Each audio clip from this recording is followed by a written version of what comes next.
pumunta sa lake, kailangan muna natin sumakay ng tricycle. Sasakay tayo ngayon. Kuya, magkano po yung tricycle? 50 pesos per head.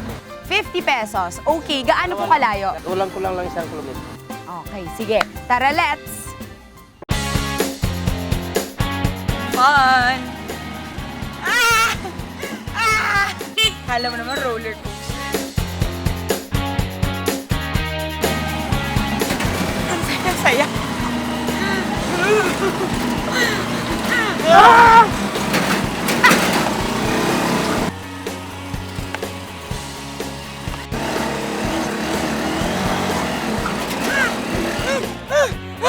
Laglag na tayo. Maglalakad na lang po, Mi. Ma'am, dito lang tayo tama. Nakikita ko na yung lake. After Sampaloc Lake, nandito naman tayo sa Pandin Lake, isa rin sa mga lawa ng San Pablo City. Sabi nila, binabalik-balikan daw ito ng mga turista para sa experience ng pagkain sa isang bamboo raft. At syempre, yan ang gagawin natin ngayon. Tamang-tama kasi sobrang nakakagutom talaga yung biking activity natin. Tara, let's!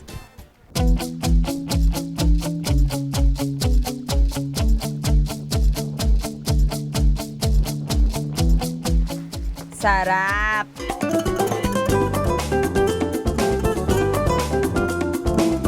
O, diba? Perfect yung mga meals na meron tayo sa ambience natin. Talagang excited ako kumain.